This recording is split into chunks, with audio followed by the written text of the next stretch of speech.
میں نے ناصر اور راجہ کو بھی گھر میں چھوڑ دیا تھا اور نیلم کو بھی خطرے سے آگاہ کر دیا تھا۔ مجھے حیرت اس بات پر ہوئی تھی کہ نیلم بھی مسلح رہتی تھی۔ اس نے خطرہ دیکھ کر اپنی پنڈلی سے بندھا ہوا ریوالور پلک جھپکتے میں نکال لیا تھا۔ میں نے اسے تاکید کر دی تھی کہ تم زیادہ سے زیادہ لڑکی کے کمرے میں رہنا۔ میں گاڑی لے کر باہر نکل آیا۔ فوری طور پر میں بے مقصد ہی گاڑی دوڑا رہا تھا۔ میں مسکین شاہ سے ملنا چاہتا تھا، لیکن اس سے مل کر حاصل کیا ہوتا؟ میں مال روڈ کی طرف مڑا تو ٹریفک جام تھا۔ گاڑیوں کی ایک لمبی قطار لگی ہوئی تھی۔ میں سمجھا کہ یا تو کسی سیاسی پارٹی نے کوئی ریلی نکالی ہے یا پھر لوگ کسی بات پر احتجاج کر رہے ہیں۔ میں نے اپنی گاڑی روکی اور صورتحال معلوم کرنے کے لیے گاڑی سے نیچے اتر گیا۔ میں نے ارد گرد کا جائزہ لیا تو معلوم ہوا کہ دو گاڑیاں آپس میں ٹکرا گئی ہیں اور ان کے مالکان آپس میں بحث و تکرار کر رہے ہیں۔ ایسے موقع پر ٹریفک پولیس ہمیشہ کی طرح غائب تھی۔ میں نے اکتائے ہوئے انداز میں ادھر ادھر دیکھا۔ واپسی کا راستہ بھی مسدود ہو چکا تھا۔ میری گاڑی کے پیچھے بھی بہت سی گاڑیاں کھڑی تھی اور ان کے ڈرائیور جاہلوں کی طرح ہارن بجا رہے تھے۔ انہیں کم سے کم یہ تو معلوم کرنا چاہیے تھا کہ ٹریفک کیوں رکا ہوا ہے۔ میں نے تو بہت سے جاہلوں کو ٹریفک سگنل پر بھی ہارن بجاتے دیکھا ہے۔ اچانک ایک شخص کو دیکھ کر میں بری طرح چونک اٹھا۔ میری آنکھوں میں خوشگوار حیرت تھی۔ وہ فٹ پاتھ پر لوگوں کی بھیڑ سے بچتا ہوا آگے کی طرف بڑھ رہا تھا۔ وہ شامی تھا، شامی بادشاہ۔ میں نے اسے آواز دی، شامی بادشاہ۔ اس نے چونک کر ارد گرد دیکھا، پھر محتاط انداز میں آگے بڑھنے لگا۔ میں نے دوبارہ اسے آواز دی، شامی۔ اس مرتبہ اس کی نظر مجھ پر پڑ گئی۔ اس نے حیرت سے مجھے دیکھا، پھر محتاط انداز میں آہستہ آہستہ میری طرف بڑھنے لگا۔ تم کہاں چلے گئے تھے یار؟ میں نے بےتابی سے پوچھا۔ آپ ہیں کون اور مجھے کیسے جانتے ہیں؟ شامی نے ناگواری سے کہا۔ مجھے فوراً خیال آیا کہ میں اس وقت بدلے ہوئے حلیے میں ہوں۔ شامی بیچارہ مجھے کیسے پہچان سکتا تھا؟ تم نے مجھے پہچانا نہیں شامی؟ میں نے ہنس کر کہا۔ شامی نے غور سے مجھے دیکھا، پھر والہانہ انداز میں مجھ سے بغل گر ہو گیا۔ نواب صاحب، میں آپ کو کیسے بھول سکتا ہوں؟ اس کی آنکھوں سے آنسو بہنے لگے۔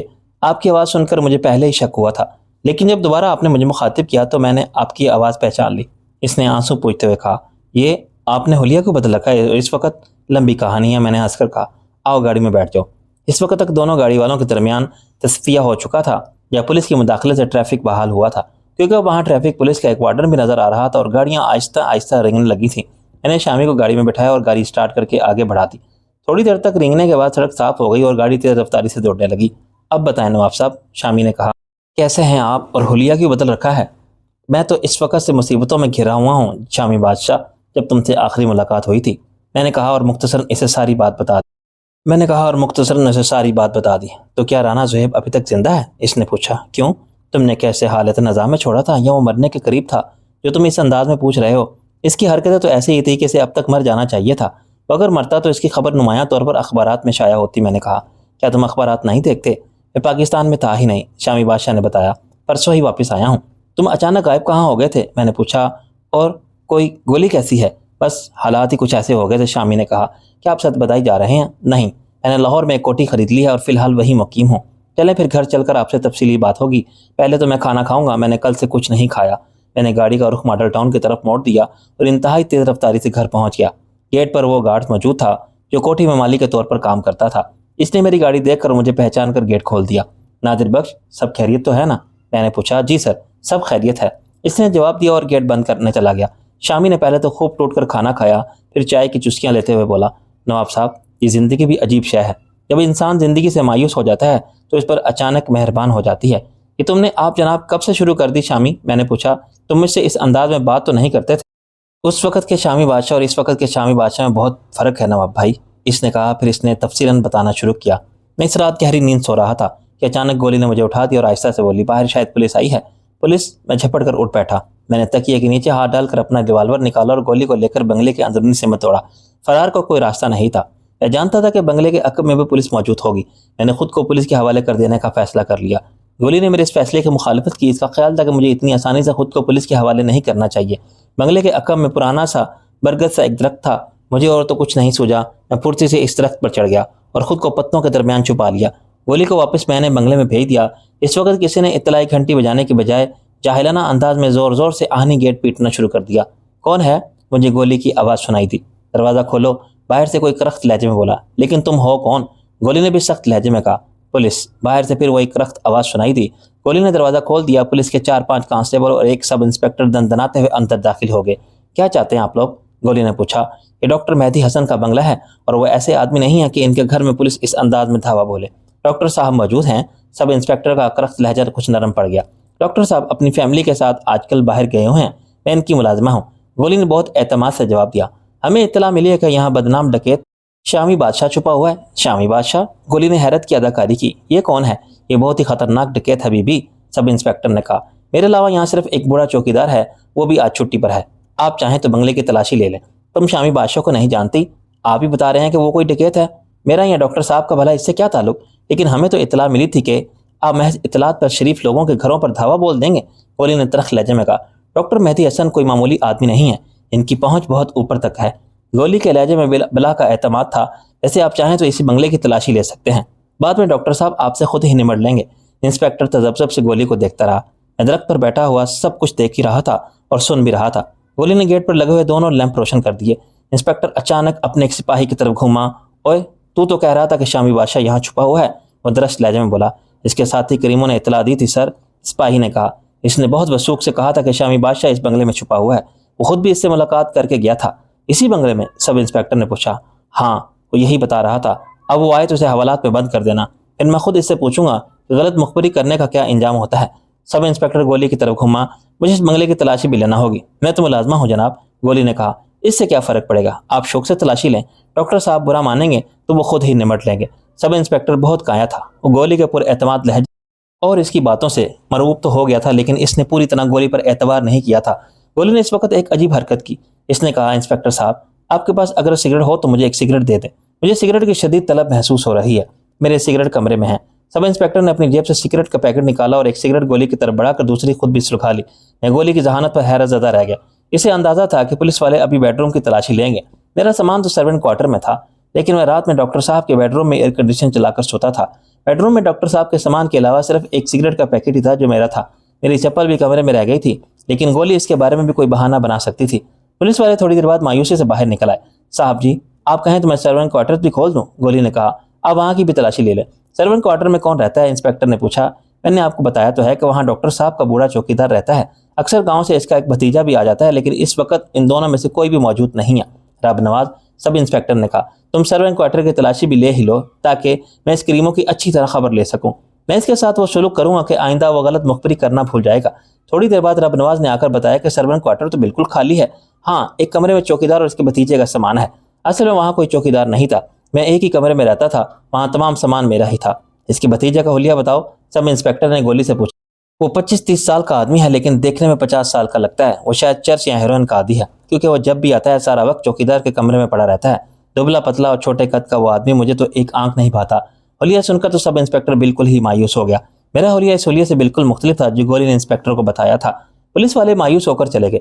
گولی تھوڑی دیر تک انتظار کرتی رہی، پھر وہ اس درخت کی طرف آئی تو میں بھی آہستگی سے نیچے آ گیا اور اسے بتایا کہ پولیس کا کوئی آدمی یہاں چھپا ہوا ہے۔ میں نے جاتے وقت اس کی گنتی کی تھی، ان میں سے ایک آدمی کم تھا۔ مجھ پر لاکھوں روپے کا انعام ہے، پولیس یوں آسانی سے میرا پیچھا نہیں چھوڑ سکتی۔ تم واپس جاؤ، میں رات اس درخت پر ہی گزاروں گا۔ گولی کی سمجھ میں میری بات آ گئی اور وہ جس طرح دبے پاؤں آئی تھی اسی طرح دبے پاؤں لوٹ گئی۔ وہ پوری رات میں نے نیند سے لڑتے لڑتے گزاری اور صبح گولی باہر لان میں نکلی تو میرا شبہ درست ثابت ہوا۔ سرونٹ کوارٹر سے پولیس کا ایک سپاہی بھی باہر نکلا اور بولا، معاف کرنا بی بی، ہم نے تم پر شبہ کیا۔ ایسا ہی صاحب نے تو فضول میں میری ساری رات کالی کر دی۔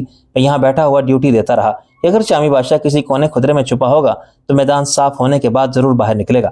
میں نے کئی دفعہ جا کر اندر کے کمروں کا جائزہ بھی لیا، لیکن یہاں تو واقعی کوئی نہیں ہے۔ کیا نام ہے تمہارے سب انسپکٹر کا؟ گولی نے پوچھا۔ ان کا نام اصغر چودھری ہے، سب انسپکٹر اصغر چودھری، سپاہی نے جواب دیا۔ میں ابھی ڈاکٹر صاحب کو فون کرتی ہوں کہ اب پولیس قاتلوں اور ڈاکوؤں کی تلاش میں آپ کے گھر پر دعویٰ بولنے لگی ہے، وہ بھی تلاشی کے وارنٹ کے بغیر۔ تم تو قانون بھی جانتی ہو، سپاہی نے کہا۔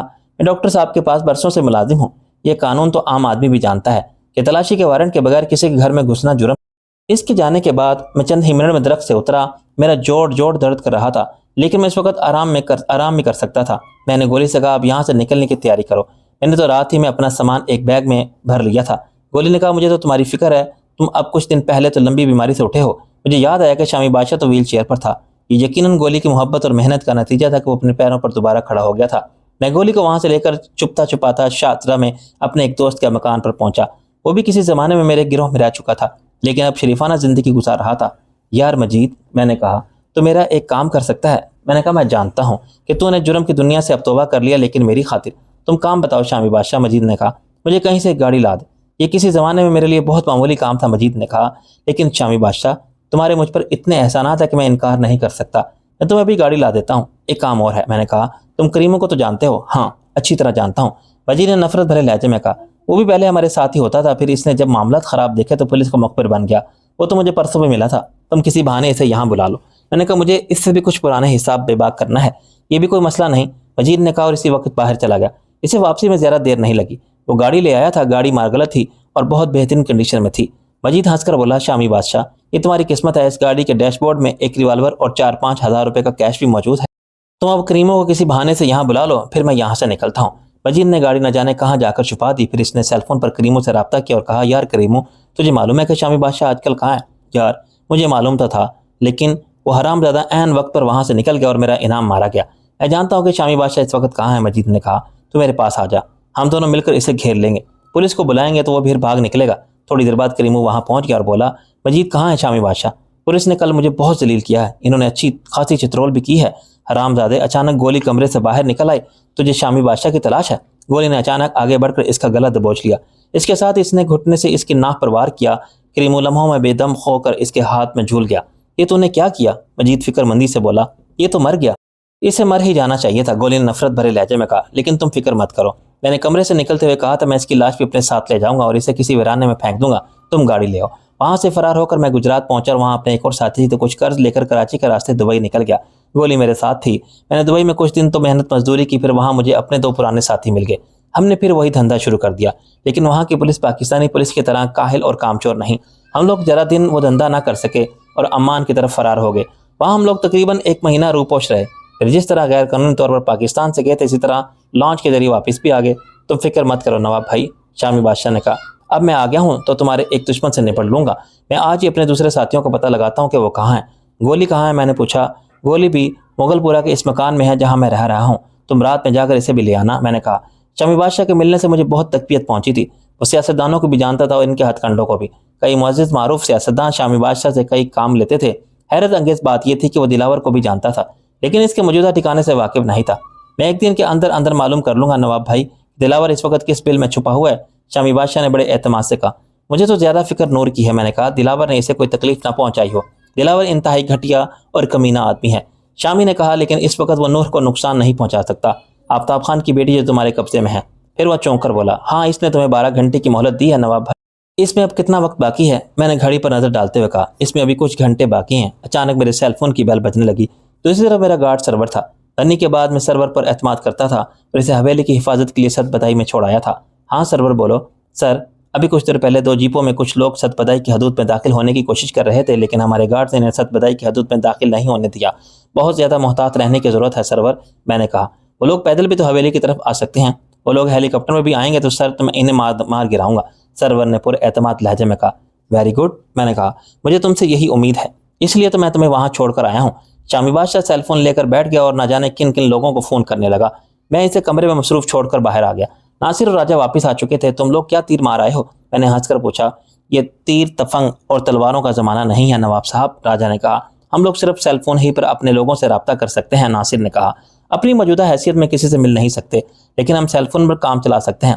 راجہ نے کہا، اپنے حلیے فی الحال بدلنا مناسب نہیں ہے، دلاور اگر پاکستان میں تو اس نے اپنی ساری توجہ ست بدائی اور ہماری طرف کر رکھی ہے، اسے ہم میں سے کسی پر شبہ بھی ہو گیا تو ہماری بو سونگتا ہوا یہاں تک پہنچ سکتا ہے۔ پھر راجہ چونک کر بولا، فیکے پتر، تو کمرے میں کس سے باتیں کر رہا تھا؟ کیا اندر ٹی وی چل رہا ہے؟ آواز تو اب بھی آ رہی ہے۔ اندر میرا ایک پرانا دوست ہے، میں نے کہا، تو دیکھے گا تو خوش ہو جائے گا، موجودہ حالات میں وہ ہمارے بہت زیادہ کام آ سکتا ہے، وہ ان تمام سیاستدانوں اور جاگیرداروں کی رگ رگ سے واقف ہے۔ ایسا تیرا کون سا دوست ہے؟ راجہ نے کہا، تو نے اب تک اسے کہاں چھپا رکھا تھا؟ اس وقت شامی بادشاہ باہر نکل آیا، اسے دیکھ کر راجہ کھل اٹھا۔ ارے شامی بادشاہ، وہ والہانہ انداز میں اس سے لپٹ گیا، تم کہاں چلے گئے تھے؟ میں تو اسی دنیا میں ہوں راجہ صاحب، شامی مسکرا کر بولا۔ آپ سمجھ رہے ہوں گے شاید شامی بادشاہ کہیں مر کھپ گیا، شامی بادشاہ اتنی آسانی سے مرنے والا نہیں ہے، میں نے کہا۔ تم نے تو موت سے پنجہ آزمائی کر کے اسے بھی شکست دے دی تھی، اس وقت جب ہمیں تمہاری موت کا یقین ہو گیا تھا، اس وقت بھی گولی کو تمہاری موت کا یقین نہیں تھا، میں اگر اب سچ مچ مر جاؤں تو بھی اسے یقین نہیں آئے گا، شامی بادشاہ نے کہا۔ وہ میرے لیے اتنی ہی بے خوفی کرتی ہے؟ پھر وہ مجھ سے بولا، میں نے ابھی دلاور کے 2 مکانوں کے بارے میں معلومات کر لی ہے۔ تم نے یہاں بیٹھے بیٹھے معلوم کر لیا؟ راجہ نے اس سے کہا۔ راجہ صاحب، میری پوری عمران ہی راستوں پر ڈلتے ہوئے گزری ہے اور میں پاکستان سے باہر ضرور رہا ہوں، لیکن اس دوران میں یہاں کوئی انقلاب نہیں آیا، لوگ بھی وہی ہیں، ان کی سوچ بھی وہی ہے اور ان کی ذہنیت بھی وہی ہے۔ پھر وہ ہنس کر بولا، میں ذرا ان دونوں ٹھکانوں کے بارے میں کنفرم کر لوں پھر کوئی ایکشن لوں گا۔ پھر وہ مجھ سے بولا، نواب بھائی اگر اعتراض نہ ہو میں کچھ دیر آرام کر لوں، میں بہت تھک گیا ہوں۔ وہاں شامی بادشاہ، یہ بھی کوئی پوچھنے کی بات ہے، میں بھی تمہارے آرام کا بندوبست کیے دیتا ہوں۔ میں نے غنی کو بلا کر کہا کہ شامی بادشاہ کو اوپر کے بیڈ روم پہ لے جاؤ۔ غنی بھی اسے دیکھ کر خوش ہو گیا اور بولا تم کب آئے شامی؟ وہ اس سے بغل گیر ہوتے ہوئے بولا میں آج ہی آیا ہوں، شامی نے کہا اور غنی کے ساتھ بالائی منزل پر چلا گیا۔ آپ شامی بادشاہ کو کیسے جانتے ہیں؟ ناصر نے پوچھا۔ یہ ایک لمبی کہانی ہے ناصر، میں نے کہا، کبھی فرصت میں سناؤں گا۔ سر یہ نہایت خطرناک آدمی ہے، پولیس کے بڑے بڑے افسران اور اعلیٰ بیوروکریٹس اس کے نام سے آج بھی دہشت زدہ ہو جاتے ہیں۔ آخری بار پولیس نے اس کی تلاش میں چھاپا مارا تھا تو یہ وہاں موجود نہیں تھا۔ پولیس کا خیال ہے کہ شامی مر چکا ہے اور اس کا گروہ منتشر ہو گیا ہے۔ تم اس کے بارے میں اتنی معلومات کیسے رکھتے ہو ناصر؟ سر آپ بھول جاتے ہیں کہ میں نے اب تک صرف اور صرف کرائم رپورٹنگ کی ہے، اس نے ہنس کر کہا۔ ایک زمانے میں شامی بادشاہ پورے پنجاب، خاص طور پر مرکزی پنجاب میں دہشت کی علامت تھا۔ اس کی پشت پر 2-3 صوبائی وزیر تھے۔ شامی کے تعلقات اس زمانے میں رانا سے بھی تھے۔ ہاں، شامی ہی نے ایک موقع پر میری اور رانا کی ملاقات کرانے کا بندوبست کیا تھا۔ وہ تو عین وقت پر رانا نہیں پہنچا، ورنہ آج حالات یہ نہ ہوتے۔ میں نے کہا۔ میرا جملہ ادھورا رہ گیا کہ میرے سیل فون کی گھنٹی بجنے لگی۔ اسکرین پر سرور کا نام تھا۔ میں نے فوراً کال ریسیو کر لی۔ ہاں سرور، سر ابھی کچھ نامعلوم آدمیوں نے حویلی میں داخلے کی کوشش کی تھی۔ انہوں نے داخلے کے لیے حویلی کا عقبی حصہ استعمال کیا تھا، لیکن ہمارے گارڈ نے انہیں بھون کر رکھ دیا۔ ان کی لاشیں حویلی کے اندر اور باہر پڑی ہیں۔ یہ کتنی دیر پہلے کی بات ہے؟ میں نے پوچھا۔ ابھی 5 منٹ پہلے ہی سب کچھ ہوا ہے، سرور نے بتایا۔ تم فکر مت کرو، صوبیدار میجر صاحب سے کہو کہ وہ مجھ سے بات کریں، وہ خود ہی پولیس میں رپورٹ بھی درج کرا دیں گے۔ اوکے سر، سرور نے کہا۔ اوکے، میں نے جواب میں کہا اور رابطہ منقطع کر دیا۔ رابطہ منقطع کرتے ہی سیل فون کی گھنٹی پھر بجی۔ اس مرتبہ اسکرین پر صوبیدار میجر صاحب کا نام تھا۔ درپیش صورتحال کے پیش نظر میں نے سرور کو ہدایات کی کہ میجر صاحب کو مسئلے سے آگاہ کرے، لہذا کچھ ہی دیر بعد میرے موبائل پر میجر صاحب کا نمبر نمودار ہوا۔ بیل بجتے میں نے کال ریسیو کی۔ السلام علیکم۔ وعلیکم السلام، انہوں نے جواب دیا۔ رفیق میاں، یہاں اچھی خاصی گڑبڑ ہو گئی ہے، لیکن تم پریشان مت ہونا، میں نے پولیس کو فون کر دیا ہے، وہ لوگ پہنچ رہے ہوں گے۔ پولیس اگر کوئی گڑبڑ کرے تو آپ فوراً مجھے فون کیجیے گا، تم فکر مت کرو، انہوں نے کہا۔ کسی گڑبڑ کا کیا سوال؟ مرنے والے کسی مذموم ارادے سے حویلی میں داخل ہونے کی کوشش کر رہے تھے۔ وہ 5 آدمی تھے اور 5 مسلح تھے۔ میں رات 10 بجے کے بعد حویلی کی 4 دیواری میں لگی ہوئی خاردار باڑ میں کرنٹ بھی چھوڑ دیتا ہوں۔ اس وقت اگر دیوار میں کرنٹ ہوتا تو ان کی لاشیں کوئلہ ہو گئی ہوتی۔ تم فکر مت کرو، میں پولیس سے نمٹتا جانتا ہوں۔ پھر وہ کچھ سوچ کر بولے، وہاں کی کیا صورتحال ہے؟ یہاں صورتحال میں کوئی تبدیلی نہیں آئی، لیکن بہت جلد بہتری کی امید ہے۔ مجھے امید ہے کہ میں 2-3 دن میں نور کو بازیاب کرا لوں گا انشاءاللہ۔ صوبیدار میجر صاحب نے کہا، اپنا خیال رکھنا، آپ بھی حویلی کی سیکیورٹی کا اور اپنا خیال رکھیے گا۔ کسی بھی الجھن کے سلسلے میں مجھ سے فوراً رابطہ کیجیے گا۔ حویلی کی طرف سے تم بالکل بے فکر ہو جاؤ۔ سرور بہت ہی محنت اور جاں فشانی سے اپنی ڈیوٹی انجام دے رہا ہے، اس کی وجہ سے مجھے غنی کی کمی محسوس نہیں ہو رہی۔ پھر رسمی جملوں کی ادائیگی کے بعد انہوں نے رابطہ منقطع کر دیا۔ حویلی میں کچھ نامعلوم افراد نے داخل ہونے کی کوشش کی ہے۔ میں نے راجہ اور ناصر کو مطلع کیا۔ سرور اور اس کے گارڈز نے ان 5 کو اندر آنے سے پہلے ہی مار گرایا۔ کیا میں سچ بتائی جاؤں؟ راجہ نے فکر مندی سے کہا۔ فکر اور پریشانی کی کوئی بات نہیں، میں نے کہا۔ صوبیدار میجر صاحب اس صورتحال سے نمٹ لیں گے، وہ بہت تجربہ کار افسر ہیں اور پولیس سے نمٹنا بھی اچھی طرح جانتے ہیں۔ اچانک کال بیل کی آواز نے ہم لوگوں کو چونکا دیا۔ قادر بخش نے آ کر بتایا کہ سامنے والے بنگلے کی ملازمہ تھی، وہ بیگم صاحبہ کے بارے میں پوچھ رہی تھی۔ کیوں؟ راجہ چونک کر بولا، کون بیگم صاحبہ؟ کیا وہ انہیں جانتی ہیں؟ میں نے اسے یہی پوچھا تھا، کہنے لگی کہ ہمارے بنگلے میں قرآن خوانی ہو رہی ہے، ہماری بیگم صاحبہ نے اس بنگلے کی بیگم صاحبہ کو بلایا ہے۔ پھر تم نے کیا جواب دیا؟ میں نے پوچھا۔ میں اس سے پہلے کہہ چکا تھا کہ بیگم صاحبہ اس وقت سو رہی ہیں۔ اس نے کہا کہ جب وہ اٹھیں تو انہیں ہماری بیگم صاحبہ کا پیغام دے دیجیے گا۔ ٹھیک ہے، تم جاؤ، میں نے کہا۔ راجہ فکر مندی سے بولا، فیکے پتر، یہ کوئی نیا چکر شروع ہو گیا ہے، یہاں سبھی برگر ٹائپ لوگ رہتے ہیں، قرآن خوانی کا ان لوگوں کو کہاں خیال؟ کیوں ان بڑے بنگلوں میں مسلمان نہیں رہتے؟ میں نے پوچھا۔ ممکن ہے واقعی اس بنگلے میں قرآن خوانی ہی ہو رہی ہو، یہ بھی ممکن ہے کوئی سازش ہو، دونوں امکانات 50-50 ہیں۔ اب بیگم صاحبہ کہاں سے پیدا کی جائے؟ راجہ نے ہنس کر کہا، بیگم صاحبہ تو نہ صرف پیدا ہو چکی ہیں بلکہ یار کیا ضروری ہے کہ اس بنگلے میں جایا ہی جائے؟ میں نے جھنجھلا کر کہا، ان لوگوں نے گن پوائنٹ پر تو دعوت دی نہیں، مجھے صرف اس بات پر حیرت ہو رہی ہے کہ اس قسم کی پوش آبادیوں میں لوگ گھر گھر جا کر تو قرآن خوانی کی دعوت نہیں دیتے۔ راجہ نے کہا، اور اگر قرآن خوانی کرتے بھی ہیں تو کسی مدرسے کے طالب علموں کو بلا کر اپنے بزرگوں کی ارواح کو ثواب پہنچا دیتے ہیں اور مدرسے کے بچوں اور مولوی صاحب کو نذرانے کے طور پر کچھ دے دیتے ہیں۔ بقیہ سما پارٹی کا ہوتا ہے، جو مرنے والے کے لیے مغفرت کی دعا تو معمولی بات ہے، اس کا ذکر تک نہیں کرتے اور خوش گپیوں میں مصروف رہتے ہیں۔ یہ تو خیر مہاراجہ آپ بجا فرما رہے ہیں، لوگ تو تدفین کے موقع پر بھی الگ الگ ٹکڑیوں میں بٹ کر کاروباری معاملات، سیاست اور شوبز پر ڈسکس کرتے ہیں، پھر مولوی کے ساتھ ساتھ دعا کے لیے ہاتھ اٹھا کر واپس آ جاتے ہیں۔ یار مسئلہ تھا سامنے والے بنگلے میں قرآن خوانی کا۔ ناصر نے کہا، یہ ہم کس معاشرتی بحث میں الجھ گئے؟ یار یہ کوئی مسئلہ نہیں ہے، میں نے کہا۔ اب بیگم صاحبہ نہیں ہے تو فوری طور پر تو ان کا بندوبست ہو نہیں سکتا۔ ہاں بس یہ تجسس ضرور ہے کہ سامنے والوں کی ملازمہ خاص طور پر ہمیں دعوت دینے کیوں آئی، شام تک دیکھ لیتے ہیں، راجہ نے کہا۔ اگر واقعی وہاں قرآن خوانی ہوگی تو شام کو گاڑیوں کی ایک لمبی قطار اس بنگلے کے سامنے ہوگی، اگر قرآن خوانی نہ ہوئی تو پھر کچھ اور سوچیں گے، میں نے کہا۔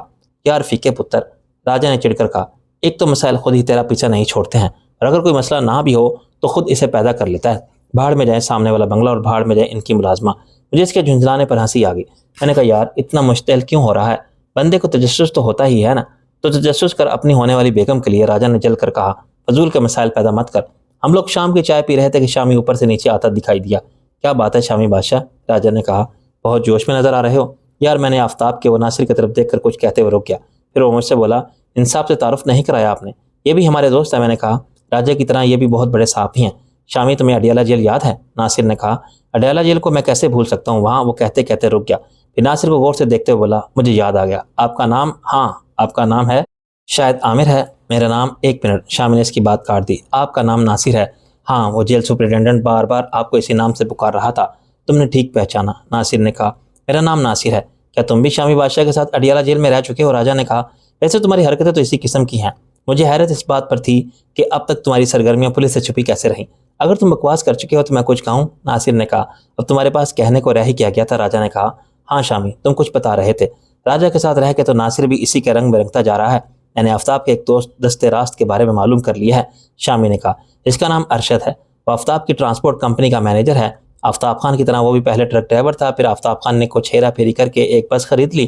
ارشد خان اس کے ساتھ بس میں کنڈکٹر تھا اور آفتاب خان اپنی بس کا ڈرائیور بھی خود ہی تھا۔ مجھے آفتاب خان کے بارے میں ناصر اور راجا پہلے ہی بتا چکے تھے۔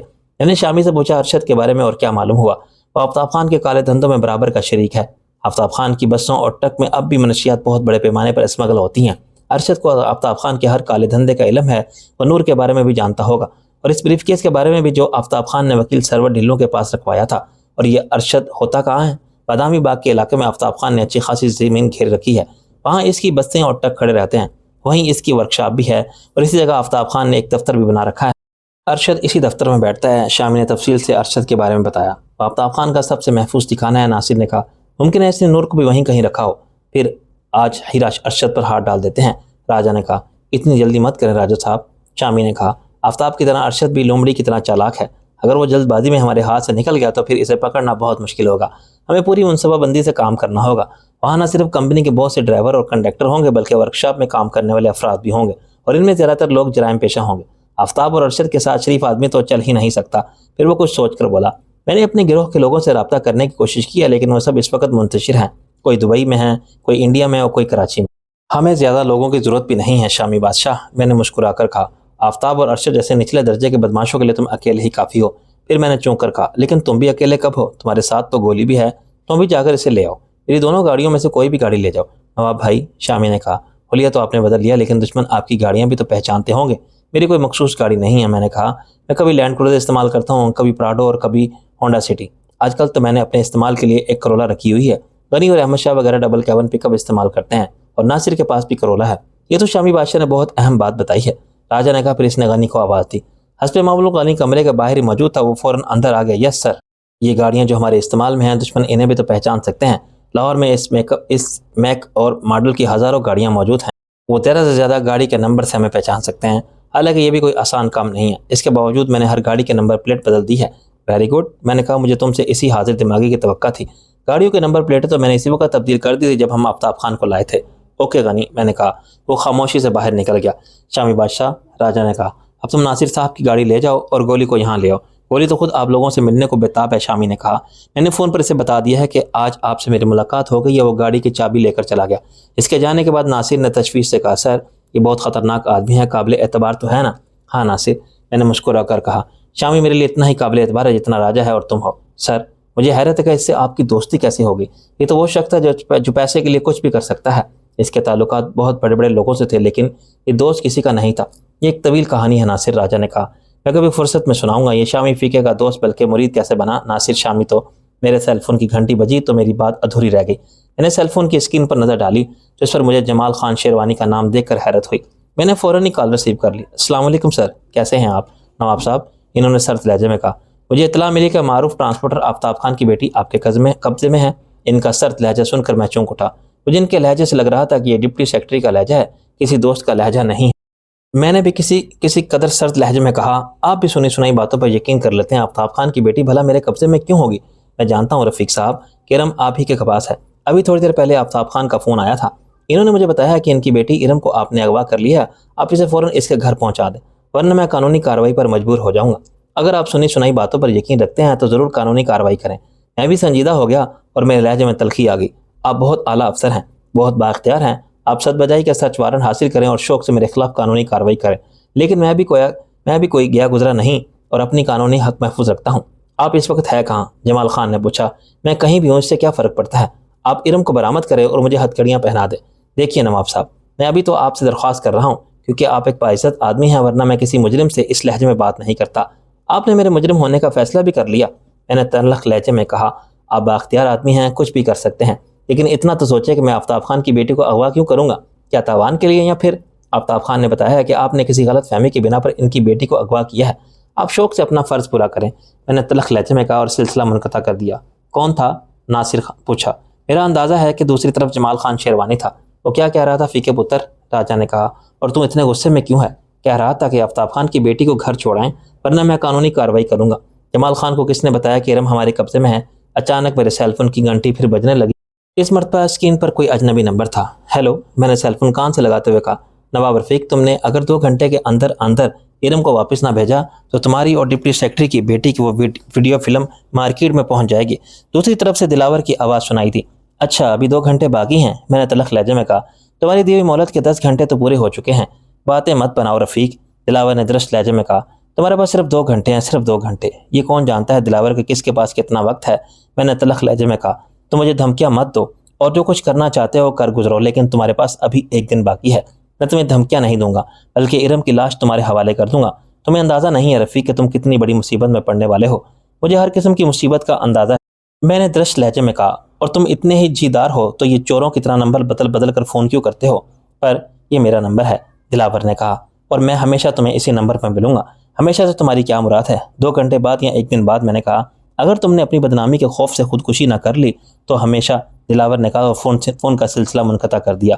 راجہ اور ناشر تشویش سے مجھے دیکھ رہے تھے۔ میں نے انہیں بتایا کہ دلاور کیا کہہ رہا تھا۔ حیرت تو مجھے شیروانی صاحب پر ہے۔ راجہ نے کہا، یار اس میں حیرت کی کیا بات ہے؟ ناصر نے کہا، شیروانی ایسا ہی بااصول اور سخت گیر افسر ہے۔ آفتاب خان نے تیرے ظلم کا نقشہ کچھ اس انداز میں کھینچا ہوگا کہ وہ طیش میں آ گیا۔ فیکے پتر، راجہ نے کچھ سوچ کر کہا، تو ایک دفعہ شیروانی صاحب کو فون تو کر۔ وہ بھی تو۔ ٹیلی فون کی گھنٹی میں اس کا جملہ ادھورا رہ گیا۔ اس مرتبہ پھر شیروانی مجھے کال کر رہا تھا۔ میں نے سوچا کہ اس کی کال منقطع کر دوں، لیکن پھر میں نے اس سے بات کرنے کا فیصلہ کر لیا۔ اب کیا پرابلم ہے؟ میں نے تلخ لہجے میں کہا۔ نواب صاحب، میں بہت مصیبت میں ہوں۔ شیروانی کا لہجہ اس دفعہ بالکل بدلا ہوا تھا۔ آفتاب خان کے کچھ آدمی اچانک میرے گھر میں گھس آئے ہیں اور انہوں نے وہ کال گن پوائنٹ پر مجھ سے کرائی تھی۔ ان لوگوں میں سے ایک آدمی بہت درست لہجے میں بات کر رہا تھا، اپنے ساتھیوں کو بھی بات بات پر جھڑک رہا تھا۔ اس نے میری بیٹی کن پٹی پر گن رکھ کر مجھے مجبور کیا کہ میں آپ سے وہ باتیں کروں۔ آپ اس وقت لاہور میں ہیں؟ یا میں آج کل لاہور میں ہی ہوں، شیروانی نے کہا۔ اگر آپ کے پاس اس کی بیٹی ہے تو واپس کر دیں۔ اس نے مجھے دھمکی دی ہے کہ اگر 2 گھنٹے کے اندر آفتاب خان کی بیٹی گھر نہ پہنچی تو تمہاری بیٹی کی ویڈیو فلم مارکیٹ میں پہنچ جائے گی۔ آپ بالکل پریشان نہ ہوں، میں آپ کی عزت پر آنچ نہیں آنے دوں گا۔ تو پھر آفتاب خان کی بیٹی کو اس کے گھر پہنچا دیں۔ شیروانی نے خوشامد بھرے لہجے میں کہا، آپ ان سے یہ کہیں کہ تم مجھے اس کا ویڈیو ماسٹر پرنٹ دے دو، میں رفیق سے تمہاری بیٹی کو رہا کرا دوں گا۔ اگر انہوں نے ماسٹر پرنٹ دے دیا تو آپ اس کی بیٹی کو واپس بھیج دیں گے؟ شیروانی نے بچوں کی طرح کہا۔ مجھے اس وقت اندازہ ہوا کہ ایک باپ کتنا مجبور ہوتا ہے۔ جی ہاں، میں نے کہا، اگر انہوں نے وہ فلم واپس کر دی تو ارم گھر پہنچ جائے گی، یہ میرا آپ سے وعدہ ہے۔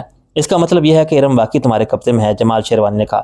جی ہاں، ان لوگوں نے میری منگیتر کو اغوا کیا ہے، میں نے جوابی طور پر آفتاب خان کی بیٹی کو یرغمال بنا لیا ہے۔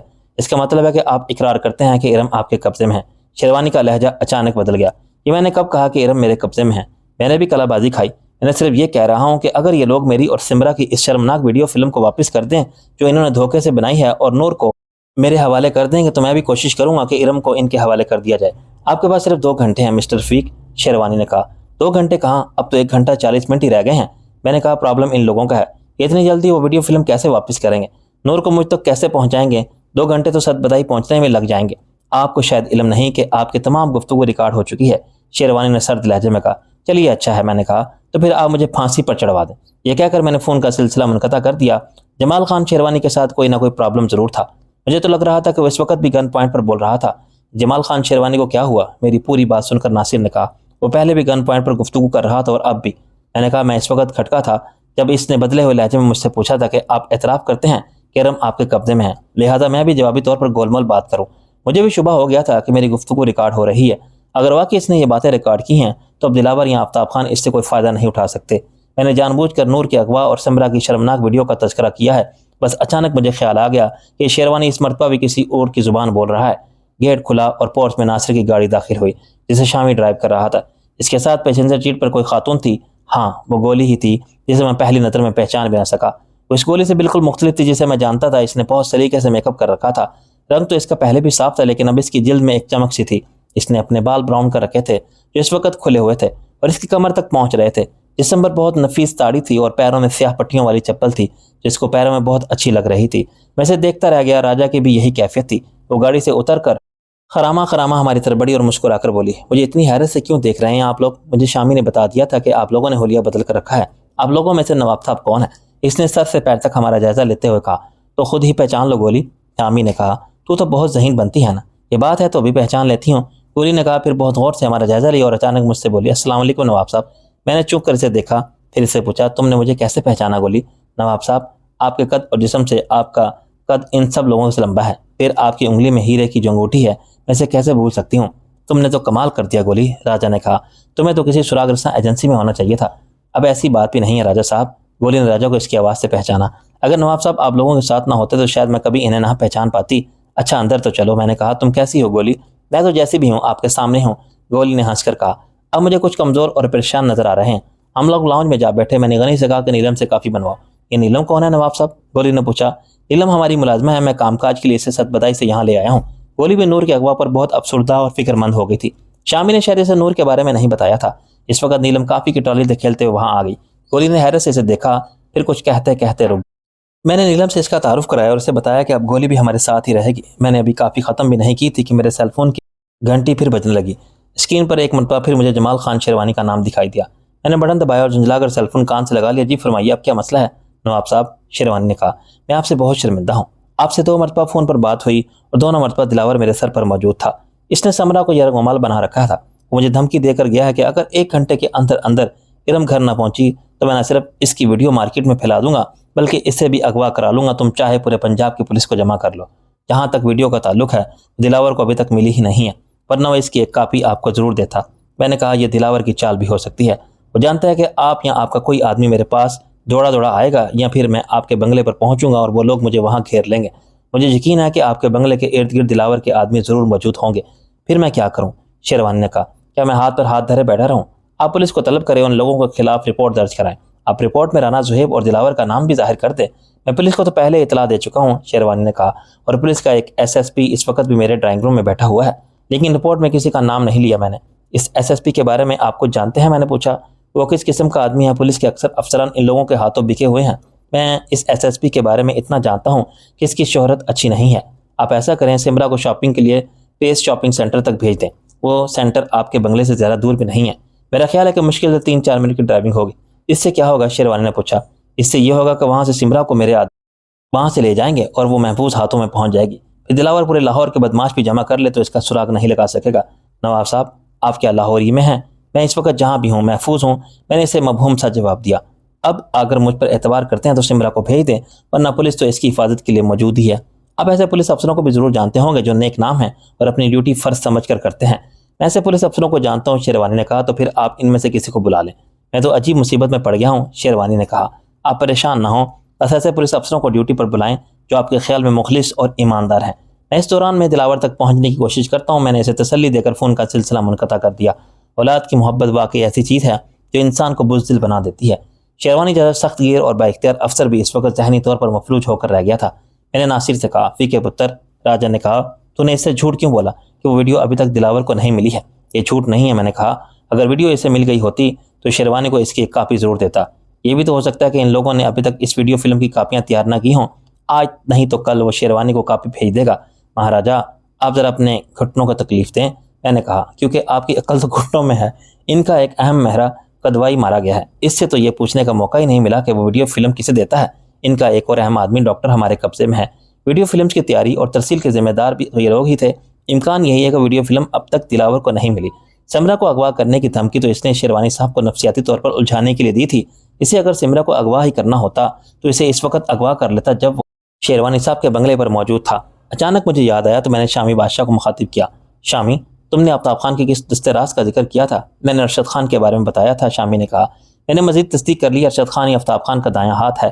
اس سے ہمیں بہت کچھ معلوم ہو سکتا ہے، تو پھر دیر کیوں کر رہے ہوں؟ میں نے تنبیہ لہجے میں پوچھا۔ اس سے مزید پوچھ کچھ کیوں نہیں کرتے؟ میں نے تو آپ کے حکم کا منتظر تھا، شامی نے کہا۔ اسے تو میں آج رات ہی اٹھا لوں گا شامی بادشاہ، فہمی بادشاہ نے کہا۔ ہم اس وقت صدبدائی کی حویلی میں نہیں بلکہ ماڈل ٹاؤن کی ایک کوٹھی میں موجود ہیں، تم اسے اب فکر مت کرو نواب بھائی، شامی نے کہا۔ میں اتنا گیا گزرا نہیں ہوں کہ لاہور میں کوئی ٹھکانہ نہ ملے، میں ارشد کو اپنے کسی ٹھکانے پر لے جاؤں گا، لیکن تم وہاں اکیلے نہیں جاؤ گے، میں نے کہا۔ میں بھی تمہارے ساتھ چلوں گا، ارشد اور کدوائی میں بہت فرق ہے، ارشد ایک جرائم پیشہ آدمی ہے اور اس کے ارد گرد بھی ایسے ہی لوگ ہوں گے، شامی کبھی ایسے خطروں سے گھبرایا ہے نہ گھبرائے گا، شامی نے کہا، لیکن میں پھر بھی تمہارے ساتھ چلوں گا، میں نے زور دیتے ہوئے کہا، اور ناصر اور راجہ کو تاکید کی کہ وہ یہیں بنگلے پر رکے اور محتاط رہیں۔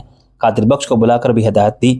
آپ یہاں کی فکر مت کرو نواب بھائی، شامی نے کہا، یوں یہاں راجہ صاحب اور ناصر صاحب کے علاوہ گولی بھی تو ہے۔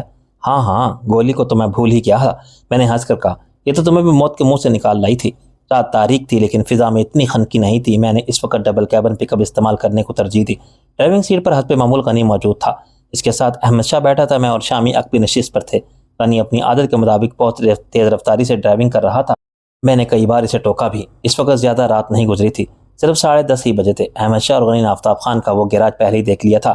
ہم لوگ بادامی باغ کے لاری اڈے سے گزر کر 2-3 فرلانگ ہی چلے ہوں گے کہ غنی نے گاڑی روک دی اور بولا، سر وہ سامنے جو احاطہ نظر آ رہا ہے اس میں آفتاب خان کا گیراج اور ورک شاپ ہے اور اسی کا دفتر بھی، تم گاڑی کو ایسی جگہ پارک کرو جہاں وہ کسی کی نظروں میں نہ آئے، میں نے کہا۔ غنی نے ارد گرد دیکھا، وہاں دور دور تک خالی پلاٹ تھے، کچھ فاصلے پر ایک پلاٹ میں درختوں کے جھنڈ میں غنی نے گاڑی پارک کر دی۔ اب ہماری گاڑی اس وقت تک کسی کی نظر میں نہیں آ سکتی تھی جب تک اسے خاص طور پر تلاش نہ کیا جاتا۔ آفتاب خان کا گیراج وہاں سے زیادہ دور نہیں تھا، ہم لوگ مشکل سے 2 منٹ میں وہاں پہنچ گئے۔ گیراج کے اندر تیز روشنی تھی، اندر سے لوگوں کے ہنسنے بولنے کی آوازیں آ رہی تھی، ورک شاپ بھی کام ہو رہا تھا۔ ہم نے گھوم پھر کے اس گیراج کا جائزہ لیا، وہ خاصی وسیع اور اس جگہ پر بنایا گیا تھا، اس کی 4 دیواری بھی خاصی بلند تھی۔ ایک اچھی بات یہ تھی کہ اس کے ارد گرد کوئی دوسری عمارت موجود نہیں تھی، ہمیں عمارت کے اندرونی نقشے کا بھی علم نہیں تھا، ہم اگر عقب سے اس گیراج میں داخل ہوتے تو یہ بھی ممکن تھا کہ ہم ورک شاپ میں اترتے۔ شامی نے آوازوں سے اندازہ لگایا کہ ورک شاپ مین گیٹ کے ساتھ ہی ہے۔ غنی اور احمد شاہ کی پشت پر تھیلے بھی لدے ہوئے تھے، شامی کے ہاتھ میں بھی ایک تھیلا تھا جبکہ میرے ہاتھ خالی تھے، میرا ریوالور اور اس کے فاضل راؤنڈ جیکٹ کے جیبوں میں تھے۔ شامی نے ایک جگہ رک کر کہا، ہمیں یہاں سے باؤنڈری وال پھلانگ کر اندر داخل ہونا چاہیے۔ اس نے دیوار سے کان لگانے کے بعد کہا، اس طرف بالکل سناٹا ہے۔ اس نے اپنے تھیلے سے پتلی سی مضبوط رسی کا لچھا نکالا، اس کے ایک سرے پر اس قسم کا ہک لگا ہوا تھا جیسے بحری جہازوں کے لنگر ہوتے ہیں، اس ہک میں 4 کونے تھے۔ شامی نے مخصوص انداز میں رسی کو گھمایا اور دیوار پر پھینک دی، ٹھک کی ہلکی سی آواز آئی اور وہ ہک 4 دیواری میں اٹک گیا۔ شامی نے رسی کو اچھی طرح کھینچ کر اندر لگایا اور ہک صحیح طرح پھنسا ہے کہ یا نہیں، پھر وہ اس کے سہارے بہت مہارت سے اوپر چڑھ گیا۔ اس نے دیوار پر بیٹھ کر ارد گرد کا جائزہ لیا، پھر غنی کو اوپر آنے کا اشارہ کیا۔ غنی اور احمد شاہ بھی دیوار پر پہنچ گئے، وہ لگی دیوار پر چپکلی کی طرح چپکے ہوئے تھے۔ شامی نے رسی اندر پھینکی اور اس کی مدد سے پہلے خود اندر اترا، اس نے چند لمحے ٹھہر کر اندر کی سنگن لی، پھر ہمیں بھی نیچے آنے کا اشارہ کر دیا۔ تاریکی میں مجھے صرف شامی کا ہیورا نظر آ رہا تھا، ہم تینوں بھی اسی طرح نیچے پہنچ گئے۔ شامی نے اس کو اسی طرح چھوڑنے کا ارادہ کیا، پھر کچھ سوچ کر وہ پلٹ کر آیا اور مخصوص جھٹکا دے کر ہک دیوار سے نکال لیا اور اس کا لچھا بنا کر اسے دوبارہ اپنے تھیلے میں رکھ لیا۔ شامی نے بہت متناسب جگہ پر منتخب کی تھی، وہاں سے خاصے فاصلے پر 3-4 بسیں اور ٹرک کھڑے ہوئے تھے، کافی دور سے ورک شاپ کا شور اور لوگوں کی آوازیں بھی آ رہی تھی۔ میں اندازے سے اس طرح بڑا جہاں دفتر ہو سکتا تھا، بس مجھے ایک ہی خدشہ تھا کہ ارشد چلا نہ گیا ہو، لیکن شامی نے بتایا کہ ارشد رہتا بھی وہیں تھا۔ دفتر کی عمارت 2 منزلہ تھی، بالائی منزل پر ارشد اور 1-2 سپروائزر رہتے تھے۔ ہم کچھ آگے ہی بڑھ رہے تھے کہ ہمیں کسی کے قدموں کی چاپ سنائی دی، ہم لوگ پھرتی سے زمین پر لیٹ گئے، وہاں تو خود و جھاڑیاں بھی اتنی نہیں تھے کہ وہ ہمیں چھپا لیتی۔ وہ آدمی اپنی ہی دھن میں گنگناتے ہوئے ہماری ہی طرف آ رہا تھا، وہ اگر غور سے زمین کی طرف دیکھ لیتا تو ہم لوگ فوراً اس کی نظر میں آ جاتے۔ وہ کچھ نزدیک آیا تو اچانک اس کی نظر ہم پر پڑ گئی، وہ ٹھٹک کر رک گیا اور ٹپٹ کر بولا، کون ہوئے تم لوگ؟ مسافر ہیں سائیں، شامی نے کہا اور اچانک اٹھ کھڑا ہوا۔ مسافر ہو؟ اس نے حیرت سے پوچھا۔ اتنی دیر میں احمد شاہ چپکلی کی طرح رنگتے ہوئے اس کے نزدیک پہنچ چکا تھا۔ ہاں بھائی، ہم لوگ مسافر ہیں، شامی نے کہا، ہماری بس خراب ہو گئی ہے تو ہم ادھر آ گئے۔ کون سی بس؟ تم لوگ تو… اس کا جملہ ادھورا رہ گیا کیونکہ احمد شاہ نے اچھل کر اسے دبوچ لیا تھا۔ دوسرے ہی لمحے وہ اور احمد شاہ دونوں زمین پر تھے، احمد شاہ کا ایک ہاتھ مضبوطی جس کے منہ پر پڑا ہوا تھا، اگر حلق سے آواز نکالی تو ذبح کر دوں گا۔ شامی نے نہ جانے کہاں سے ایک خنجر برآمد کرتے ہوئے کہا اور خنجر اس کی گردن پر رکھ دیا۔ احمد شاہ نے اس کے منہ سے ہاتھ ہٹا دیا، وہ گہرے گہرے سانس لینے لگا۔ مینیجر کا دفتر کس طرف ہے؟ شامی نے سرگوشی میں پوچھا۔ اس طرف، اس نے ہاتھ سے اشارہ کیا اور سیدھے جا کر بائیں ہاتھ پر۔ گھومے گے تو تمہیں دفتر نظر آ جائے گا۔ وہاں اس وقت کتنے آدمی ہیں؟ شامی نے پوچھا۔ دفتر کے باہر ایک چوکیدار ہے اور اندر ارشد صاحب کے علاوہ ایک چپراسی ہے، اس آدمی نے سہمے ہوئے لہجے میں جواب دیا۔ چوکیدار کے پاس کوئی بندوق وغیرہ ہے؟ شامی نے پوچھا۔ ہاں، اس کے پاس ایک رائفل ہے، اس نے جواب دیا۔ شامی نے احمد شاہ کو اشارہ کیا شامی نے اس کی کنی پٹی پر ایک زوردار ہاتھ مارا تو اس کی گردن ایک طرف ڈھلک گئی۔ اسے سائڈ میں ڈال کر ہم لوگ اس سے مت بڑھے اور اس نے اشارہ کیا تھا، ادھر اس نے اشارہ کیا تھا۔ دائیں طرف گھومتے ہی ہمیں دفتر کی عمارت نظر آ گئی۔ اس کے سامنے اور ارد گرد کیاریاں تھیں، لیکن وہ ایسی نہیں تھی کہ ہم ان میں چھپ سکتے۔ ہم کچھ دور آگے بڑھتے تو چوکیدار کی نظروں میں آ جاتے۔ وہ مسلح تھا اور فائر بھی کر سکتا تھا۔ اس کی فائرنگ سے ہم سے کوئی زخمی یا ہلاک تو ہوتا ہی، ارشد اور اس کی ورکشاپ میں کام کرنے والے ہوشیار ہو جاتے۔ میں نے چند لمحے اس صورتحال پر غور کیا، پھر شامی سے سرگوشی میں کہا، ہم دفتر کے عقب میں تو جا سکتے ہیں؟ ہاں نواب بھائی، میں بھی یہی سوچ رہا تھا۔ وہ احاطہ دور دور تک ویران تھا۔ ہم نے ایک لمبا چکر کاٹا اور دفتر کے عقب میں پہنچ گئے۔ بلائی منزل کی ایک کھڑکی کھلی ہوئی تھی جس سے روشنی باہر آ رہی تھی۔ ہم لوگ زمین پر پیٹ کے بل کھسکتے ہوئے آگے بڑھے۔ جلد ہی مجھے چوکیدار نظر آ گیا۔ وہ اپنی رائفل کندھے سے لٹکائے ایک کرسی پر ڈھیلے ڈھالے انداز میں بیٹھا تھا۔ مشکل یہ تھی کہ اس کا رخ ہماری طرف تھا۔ شامی نے مٹی کا ایک ڈھیلا اٹھایا اور اسے چوکیدار کی طرف اچھال دیا۔ مٹی کا وہ ڈھیلا اس سے چند قدم کے فاصلے پر گرا۔ وہ چونک کر ارد گرد دیکھنے لگا۔ ہم لوگ دفتر کی عقبی دیوار کے ساتھ بالکل چپک کر کھڑے ہو گئے۔ میں نے دیوار کی اوٹ سے جھانک کر دیکھا۔ چوکیدار اب کھڑا ہو گیا تھا اور حیرت سے ارد گرد دیکھ رہا تھا۔ پھر وہ ٹہلتا ہوا چوکنا انداز میں اس طرف بڑھا جدھر ہم چھپے ہوئے تھے۔ وہ جوں ہی میرے نزدیک آیا، میں نے اچھل کر اسے پکڑ لیا اور ایک ہی وار میں اسے ناک آؤٹ کر دیا۔ اس بیچارے کو مار کیوں دیا؟ شامی نے کہا۔ یہ والا نہیں، صرف بے ہوش ہے۔ میں نے کہا، نواب بھائی، میں نے اتنا خون خرابہ کیا ہے کہ میں صرف آواز سن کر بتا سکتا ہوں کہ بندہ مر گیا ہے یا زندہ ہے۔ مجھے بہت ہلکی سی چٹ کی آواز سنائی دی تھی۔ اس کی گردن ٹوٹ چکی ہے۔ میں نے جھک کر اس کا جائزہ لیا۔ وہ بیچارہ واقعی مر چکا تھا۔ اس کی موت پر مجھے افسوس ہوا۔ کسی بھی بے گناہ انسان کی موت واقعی افسوس کا مقام ہے۔ شامی نے اس کی لاش کو گھسیٹ کر دفتر کی عقبی دیوار کے ساتھ ڈال دیا اور ہم لوگ محتاط انداز میں دفتر کی طرف بڑھے۔ اچانک چپراسی ٹائپ ایک شخص ہمارے سامنے آ گیا اور بولا، کون ہو تم لوگ؟ یہاں کیا کر رہے ہو؟ ہمیں ارشد صاحب سے ملنا ہے، شامی نے کہا۔ کہنا گجرانوالہ سے سکندر آیا ہے۔ اچھا، آپ ٹھہرے، میں صاحب کو اطلاع دیتا ہوں، چپراسی نے کہا اور اندر کی طرف بڑھ گیا۔ اس کے جاتے شامی نے ہمیں بھی چلنے کا اشارہ کیا۔ پھر اس نے غنی اور احمد شاہ کو وہیں رکنے کو کہا اور پھر ہمیں ساتھ لے کر چپراسی کے پیچھے پیچھے خود بھی کمرے میں داخل ہو گیا۔ چپراسی اس سے کچھ کہنے ہی والا تھا کہ اچانک سامنے بیٹھے ہوئے شخص کی نظر ہم پر پڑی۔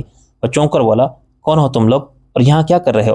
جناب علی، میں ڈرائیور ہوں، مجھے 15 سال ڈرائیونگ کا تجربہ ہے۔ آج کل بے روزگار ہوں، مجھے اگر آپ کی کمپنی میں ملازمت دے دیں تو آپ کی بہت مہربانی ہوگی۔ تمہارا ڈرائیونگ لائسنس کہاں ہے اور وہ کتنا پرانا ہے؟ ارشد نے کہا، ڈرائیونگ کا تجربہ تو وہی مانا جائے گا جتنا پرانا لائسنس ہوگا۔ میں نے اس درمیان اس شخص کا ٹھیک ٹھاک جائزہ لے لیا تھا۔ وہ خاصا تندرست اور توانا شخص تھا اور ہاتھ پیر کا بھی مضبوط تھا۔ ڈرائیونگ لائسنس میرے پاس ہے جناب علی، شامی نے کہا۔ یہ کون ہے؟ ارشد نے میری طرف اشارہ کیا۔ یہ میرا بھائی ہے، اس نے جواب دیا۔ یہ بھی ٹرک پر میرے ساتھ کلینر تھا۔ اگر اسے بھی کوئی چھوٹی موٹی ملازمت مل جائے تو تھیلے تم اپنی ملازمت کا بندوبست تو کر لو۔ ارشد مسکرایا۔ اپنا ڈرائیونگ لائسنس دکھاؤ۔ شامی نے جیب میں ہاتھ ڈالا اور اچانک ریوالور نکال لیا۔ ارشد نے حیرت سے شامی کو دیکھا، پھر اس نے دراز کی طرف ہاتھ بڑھایا تو شامی انتہائی درست لہجے میں بولا، نہیں، تم اپنی جگہ سے حرکت بھی نہیں کرو گے ورنہ میں کھوپڑی اڑا دوں گا۔ میرا ریوالور بے آواز چلتا ہے۔ چپراسی نے دہشت زدہ ہو کر وہاں سے بھاگنے کی کوشش کی، لیکن میں نے ایک ہی تھپڑ میں اسے زمین بوس کر دیا۔ دوسرے ہی لمحے میں نے بھی ریوالور نکال لیا اور جھک کر چپراسی کے سر پر اس کے دستے سے وار کیا۔ پھر میں گھوم کر ارشد کی طرف چلا گیا اور اس سے کہا، اپنے دونوں ہاتھ سر پر رکھو اور کھڑے ہو جاؤ۔ تم لوگ ہو کون اور کیا چاہتے ہو؟ وہ بھنا کر بولا۔ وہ آدمی جیدار تھا، ورنہ دو ریوالورز کی زد میں تو اچھوں کی گھگی بن جاتی ہے۔ میں نے اسے گریبان سے پکڑا اور کھڑا کر لیا اور ریوالور کی نال اس کی کنپٹی پر رکھ دی۔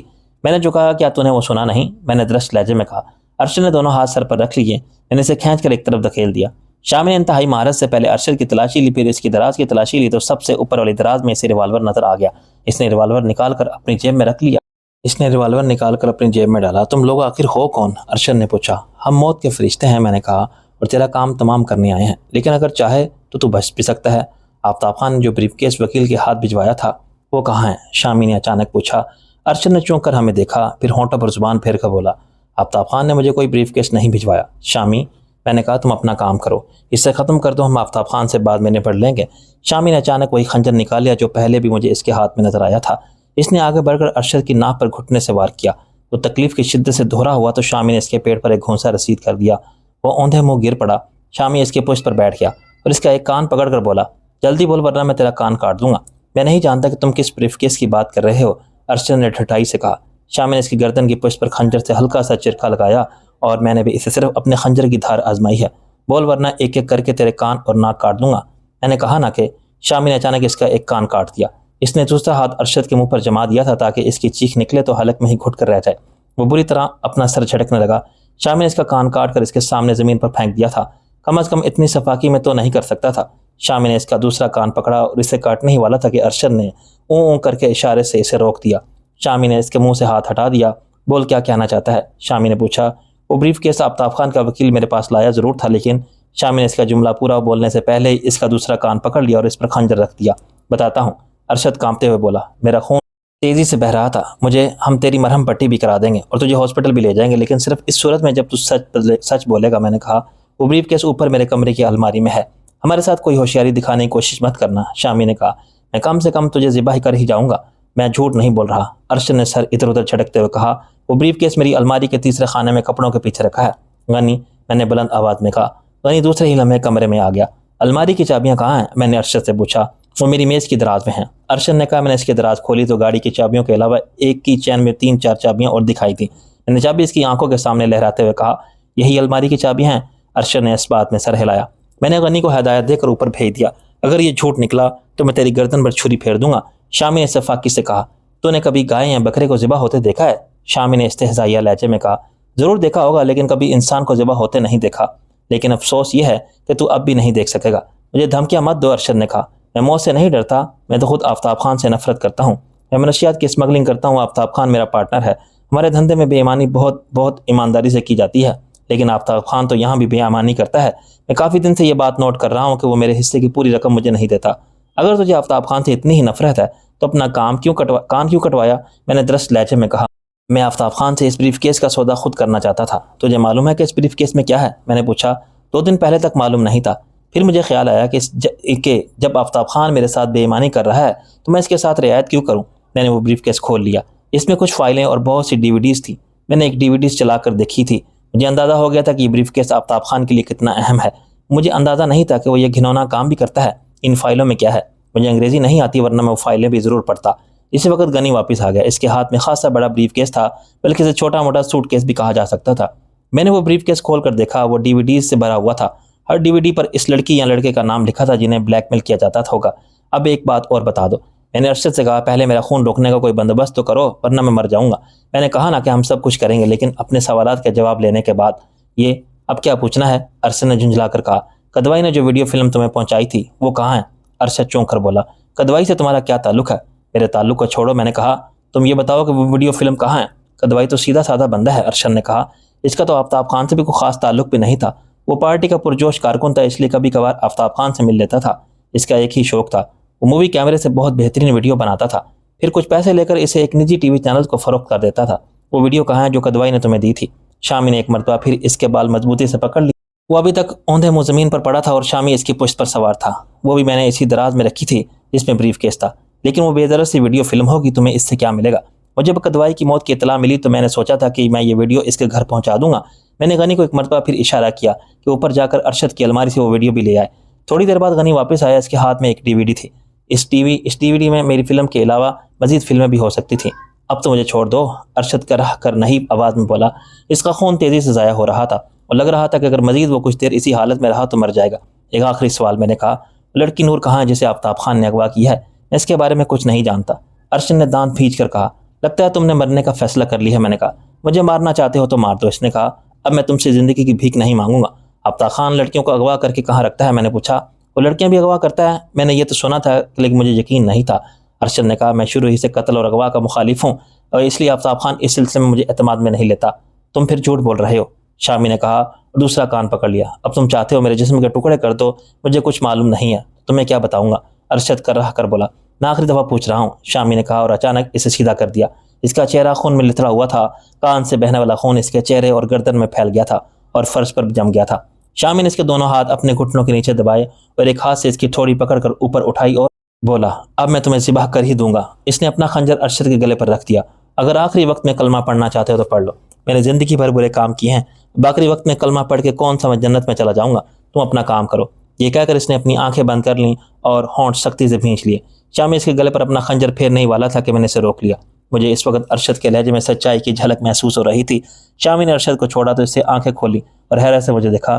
اس کا چہرہ ہلدی کی طرح زرد پڑ گیا تھا۔ چلو اسے ہاسپٹل لے چلو، میں نے کہا۔ اب کوئی فائدہ نہیں ہے، ارشد مایوسی سے بولا۔ مجھے لگتا ہے کہ میرا آخری وقت آ گیا ہے، میری آنکھوں کے سامنے اندھیرا ہی اندھیرا ہے۔ وہ بولتے بولتے خاموش ہو گیا۔ میں نے آگے بڑھ کر اس کی نبض دیکھی تو وہ بہت سست رفتاری سے چل رہی تھی۔ اس کے زخم سے خون رکنے کا کوئی بندوبست کرو، میں نے تیزی سے شامی سے کہا، اور اسے کسی ہاسپٹل تک پہنچا دو۔ شامی نے اس کے قمیض پھاڑ کے اس کے زخم پر پٹی باندھ دی۔ خون یوں بھی رک جاتا، اسے کسی ہاسپٹل تک پہنچانے میں خطرہ ہے، شامی نے کہا۔ ایک طریقہ ہے کہ ہم جس راستے سے اندر آئے ہیں اسی سے باہر چلے جائیں، پھر ہم میں سے کوئی مین گیٹ کی طرف سے آ کر اس کے کسی آدمی کو اطلاع دے دے کہ ارشد بہت بری طرح زخمی ہو گیا ہے، اسے فوری طور پر ہاسپٹل پہنچا دو ورنہ اس کی زندگی خطرے میں ہے۔ اس کے لیے اتنا کچھ کرنے کی کیا ضرورت ہے نواب بھائی؟ شامی نے کہا۔ یہ مر گیا تو کیا فرق پڑے گا، بلکہ اس کا تو مر جانا ہی بہتر ہے۔ نہیں شامی، میں نے کہا، میں دشمن کی جان اس وقت تک نہیں لیتا جب تک میری جان خطرے میں نہ ہو۔ ہم لوگ یہاں سے باہر نکلنے ہی والے تھے کہ اس کے چپراسی کو ہوش آنے لگا۔ شامی نے کہا، لیں اب تو مسئلہ ہی حل ہو گیا، چپراسی ہوش میں آ گیا ہے، یہ خود ہی ارشد کو ہاسپٹل پہنچانے کا بندوبست کر دے گا۔ چپراسی نے تھوڑی دیر بعد آنکھیں کھول دیں، اس نے پھٹی پھٹی آنکھوں سے ہماری طرف دیکھا، پھر وہ اچانک اٹھ کر بیٹھ گیا۔ اس نے چیخنے کے لیے منہ کھولا لیکن شامی نے فوراً اس کے منہ پر ہاتھ رکھ دیا۔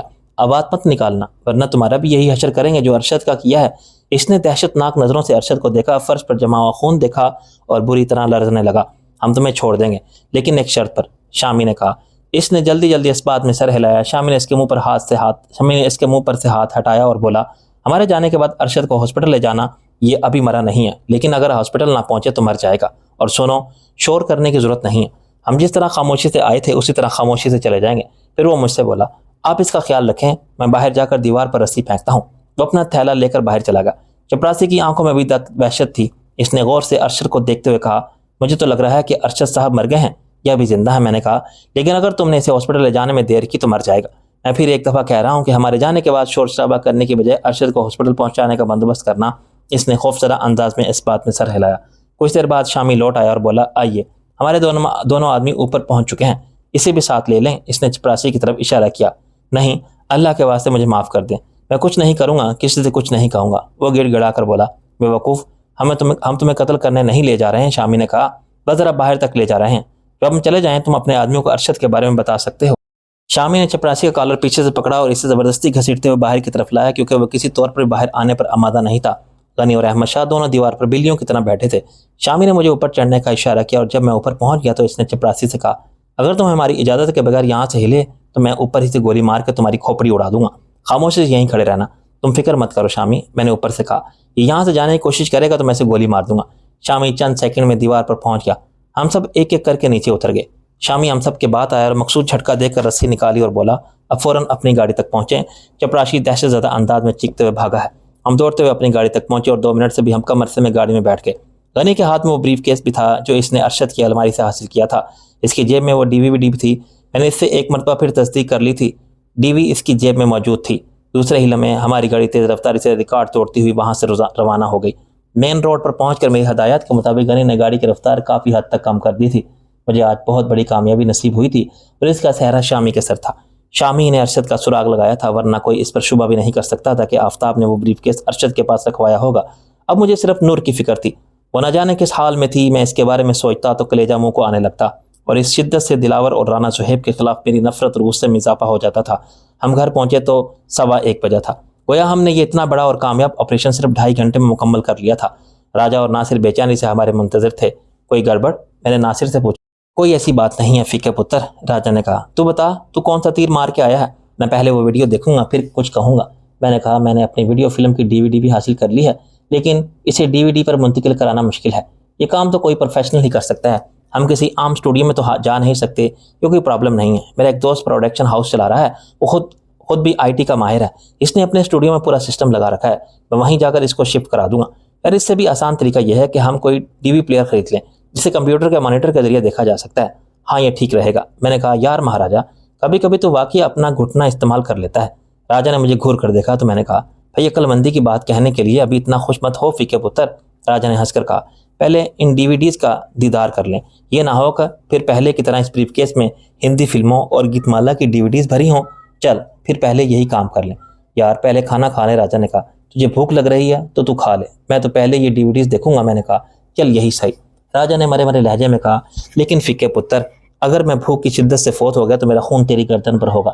یار میری گردن پر اتنے خون ہیں کہ اگر انہیں شمار کرنے بیٹھ تو صرف خون ہی رہ جائے گا، گردن غائب ہو جائے گی۔ کافی دیر بعد چیت کا سلسلہ چلتا رہا۔ ناصر نے اس دوران میں DVD پلیئر کا انتظام کر کے لگا دیا تھا۔ میں نے بریف کیس میں سے ٹٹول کر ایک DVD یوں نکالی جیسے قرآن اندازی کے لیے لوگ پر پرچیاں نکالتے ہیں۔ میرا مقصد صرف یہ تھا کہ میں یہ دیکھنا چاہتا تھا کہیں اوپر تو 2-4 DVDs اصل نہیں ہیں، اندر پھر وہی گیت مالے ہوں۔ DVD چلنا شروع ہوئی۔ وہ لڑکی مجھے بہت بھولی بھالی لگ رہی تھی، اس کے مقابلے میں لڑکا بہت گھاگ اور مکار تھا۔ یقیناً یہ DVD اس لڑکی یا اس کے باپ کو بلیک میل کرنے کے لیے بنائی گئی تھی۔ وہ اتنی شرمناک ویڈیو تھی کہ مجھ سے مزید نہیں دیکھا گیا اور میں نے DVD پلیئر آف کر دیا۔ مجھے پسینہ آ گیا تھا۔ ناصر کے چہرے پر بھی غصے اور نفرت کے تاثرات تھے اور راجہ تو بلند آواز میں مسکین شاہ اور آفتاب کو گالیاں دے رہا تھا۔ ہم نے ایک ایک کر کے آدھی سے زیادہ DVDs دیکھیں۔ ان سب میں یہی کچھ تھا۔ ان میں چند ایسے معروف سیاستداں بھی تھے جنہیں میں اچھی طرح پہچانتا تھا۔ ان سب DVDs کے کور پر اس شخص یا لڑکی کا نام ماولدیت لکھا ہوا تھا جس کی ویڈیو فلم بنائی گئی تھی۔ میں نے تمام DVDs دوبارہ اس بریف کیس میں بھریں اور انہیں احتیاط سے اپنی الماری میں رکھ دیا۔ چل اب کھانا کھا لے، میں نے راجہ سے کہا۔ فیکے پتر، یہ فلمیں دیکھ کر تو میری بھوک مر گئی، اب مجھ سے کچھ نہیں کھایا جائے گا۔ علم سے ایک کپ کافی اور ایک آدھ سینڈوچ بنوا لیتا ہوں۔ ناصر نے بھی کھانے سے انکار کر دیا۔ میری طبیعت بھی کم در ہو گئی تھی اور شامی بھی غم و غصے کی تصویر بنا ہوا تھا۔ شامی نے غصے سے دانت پیستے ہوئے کہا، نواب بھائی ہم بہت گناہ گار ہیں، بے شمار انسانوں کا خون میری گردن پر ہے۔ میں نے نہ جانے کتنے ڈاکے ڈالے ہیں، کتنے لوگوں کو لوٹا ہے، لیکن ایسی بے غیرتی کا کام کبھی نہیں کیا۔ میرا دل چاہ رہا ہے کہ میں اس مسکین شاہ کا نرخرا اپنے دانتوں سے ادھیڑ کر پھینک دوں۔ حرامزادہ بہت معتبر اور نیک بنتا ہے، میں دیکھوں گا وہ کتنا نیک ہے۔ شامی بادشاہ، میں نے کہا، یہاں تو ہر آدمی بے حسی اور بے غیرتی کا لبادہ اوڑے ہوئے ہے، تم کس کس کو دیکھو گے؟ جس کے بارے میں جانتا ہوں اسے تو جہنم رسید کر ہی دوں گا۔ رات خاصی گزر چکی تھی، مجھے اچانک ارم کا خیال آیا۔ میں آج اس کے کمرے میں نہیں گیا تھا۔ میں نے نیلم سے پوچھا، نیلم ارم کا کیا حال ہے؟ وہ تو زیادہ وقت روتی رہتی ہے صاحب جی۔ نیلم نے کہا، میں نے باجی کو بھی اس کے پاس بھیجا ہے، انہوں نے اسے بہت تسلی دی کہ تم فکر مت کرو، تمہیں یہاں کوئی نقصان نہیں پہنچے گا۔ باجی؟ میں چونک کر اٹھا، یہ باجی کہاں سے پیدا ہوگی؟ وہ جی گولی۔ اچھا، میں نے کہا، تم گولی کو باجی کہہ رہی ہو؟ صاحب جی ان کا نام تو عجیب سا ہے، پھر وہ مجھ سے اتنی بڑی بھی ہیں۔ ارے ہاں، وہ سامنے والے بنگلے میں تو آج قرآن خوانی بھی تھی نا؟ ہاں جی، نیلم جلدی سے بولی، وہاں تو شام کو بہت مہمان آئے تھے، بہت گاڑیاں تھیں، میرے ذہن سے ایک بوجھ اتر گیا، ورنہ میں یہی سمجھ رہا تھا کہ قرآن خوانی میں اس گھر کی کسی عورت کو بلانا بھی کہیں کوئی سازش نہ ہو۔ جب چاروں طرف مصائب کے پہاڑ کھڑے ہوں تو ایسا ہی ہوتا ہے، انسان اپنے سائے سے بھی بدکتا ہے اور رسی کو سانپ سمجھ کر خوفزدہ ہو جاتا ہے۔ صاحب جی میں آپ کے لیے کافی لاؤں؟ نیلم نے پوچھا۔ نہیں، اب میں سونے کی کوشش کروں گا، میں نے کہا، تم بھی جا کر سو جاؤ۔ نیلم کے جانے کے بعد میں دیر تک بستر پر پڑا کروٹیں بدلتا رہا۔ میرا جسم تو تھکن سے چور تھا، لیکن ذہن میں مختلف خیالات آ رہے تھے۔ اب مجھے سب سے زیادہ فکر نور کی تھی۔ میں نے آفتاب خان کو جو مہلت دی تھی وہ بھی صبح پوری ہونے والی تھی۔ میں نے اس سے بھی ذہنی طور پر ڈسٹرب کرنے کا فیصلہ کر لیا تھا۔ جب میں بے سکون تھا وہ تو سکون سے کیسے سو سکتا ہے؟ میں نے سیل فون نکال کر اس کا نمبر ملایا اور سیل فون کان سے لگایا۔ ہیلو، فوراً ہی اس کی آواز سنائی دی۔ آفتاب خان، تمہاری دی ہوئی مہلت تو کب کی ختم ہو چکی ہے، میری مہلت صبح ختم ہو رہی ہے، تم نے کیا فیصلہ کیا؟